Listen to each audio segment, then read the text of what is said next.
Hello, everyone. Welcome back to Abby's Corner. I'm so sorry for the long break in transmission. It was due to circumstances beyond my control, but I'm back now. I'm back again, like I never left. Welcome back, guys. All right. So today I'm gonna just be quick. I want to talk about what I heard about Australia and what I met. Okay, so what I heard versus what I met, which is totally different. Trust me, most of the things that I heard and the things that I met. Now, first of all, so I used to live in Lagos, right? And so all the information that I sourced was from obviously people that lived in Lagos as well. So the first thing that they told me, so I've got my note here.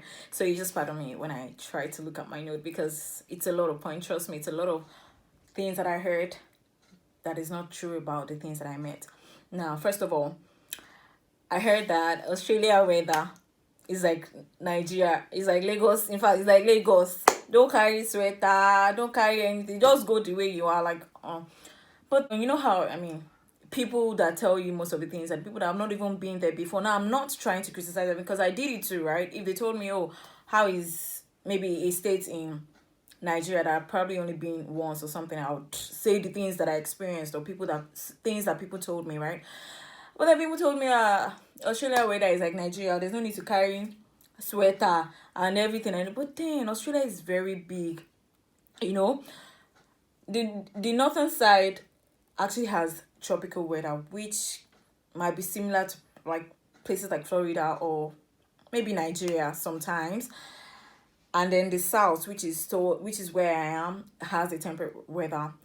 And the funny thing about Australia is, especially where I am, is you can experience three different weather conditions in a day. Like you can wake up to winter, and then in the afternoon is summer. Like you have to take off all the jackets, and then in the evening, if you meet yourself outside, you have to put on that jacket back. Like you can't escape it. And then he told me, oh, the rain is very massive. Like when there is rain, there is flood and all of that. You know me, I was still thinking, is this Iloyinbo like this? Like I almost changed my mind. Like, could this be Iloyinbo? But then, which it might be true for some parts of Australia, right? But it's not true for every part of Australia. So when I came, I gathered all my first money, went to buy an umbrella. Like I went to buy the kind of umbrella that I always wanted in Lagos, but I didn't get. So I went to buy the umbrella and ready for the rain. The day they forecast that it was going to rain like this, me, I was battle ready. But then, my people, I didn't get to raise the umbrella for it because the wind safe will not even let the umbrella stay. And then I could literally count the raindrops that came down. I can't even find it. I don't even know where I put the umbrella right now. So the weather is not like Nigeria. It depends on where you are. So I would advise that wherever you are going in Australia, you actually make research. You tailor your research towards where you're actually going, and don't just let people generalize for you. Don't generalize for yourself as well. And then another thing that I heard was Australia can be racist, right? So get ready to do anything because you can't compete with this is so false, right? I've not experienced racism since I've been here. It is not true.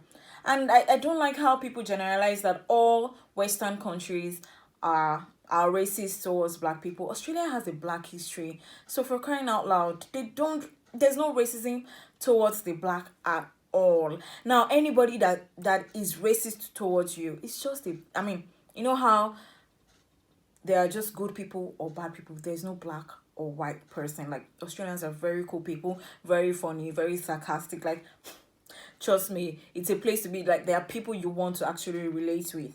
Now, another thing I heard was, oh, you will not be able to eat their food, but please, me that I like noodles. I've always known that, but I was probably not made for that Nigeria self because I like all them food of which their food because of the cultural diversity here. There's a lot of food to choose from. Like they actually even eat pepper, right? They actually eat chili. Like real, there are people that eat a lot of chili. Not like Yorubas, but something close. And then of course you can get all the things that you want. You might not get exactly what you need, but it's called relocating, right? Adapt to whatever you get. But it's not bad. And then I heard that you have to literally kill yourself to survive. I'm like, when I got here, and then I started living life here. I thought to myself, like, who came up with this? Now, truth be told, that things might be expensive here, right? But then, if you compare it to what you actually get, like what you earn doing whatever you're doing, it's livable, right? Lagos is expensive too, guys. Lagos is expensive, but you can live, right? You don't have to really kill yourself, except of course you have a budget that is beyond you, which can happen anywhere. You have to work your ass off anywhere if you have a budget that is unrealistic. In code, no budget is unrealistic. I'm just talking about my experience anyway. Now, another thing that I heard is you have to pay for everything. Guys, legit, people told me you have to pay for water, pay for electricity, pay for now, this might be true, but like they don't drip you, they don't rip you off like you have to pay for whatever. They almost told me you pay for the road that you walk on. I mean, it's not true, guys. Let's not scare people from actually deciding to relocate, because of course many of us actually have to leave Nigeria, whether we like it or not, because of the population. There is no space. Many of us have to sacrifice ourselves to leave. So it's a sacrifice, but at least it's not that bad. It's just like relocating to any other place. I mean, if you were in Ekiti State in Nigeria, because I'm from Nigeria, I'm going to use Nigeria as an example. If you're living in a state and then you have to relocate to another state, of course, you have to go through the orders of relocating. There has to be challenges at the beginning, but of course you'd overcome. And then I heard that there is no snow. My people, I heard that there is no snow at all in Australia. Like, it is a dry land and everything. But like I said before, Australia is very big. If you want to see snow during winter, you might have to drive to see it. But you will see it. You will still get to see it. You still get to see snow if it's snow that you want to see. But I mean, you might not see it everywhere, like places like Canada and all. But my people, snow is snow.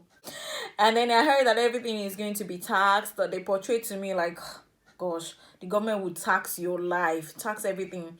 But when I go here, I realized that is actually what makes countries work, right? Tax. If they're used right, the country would work.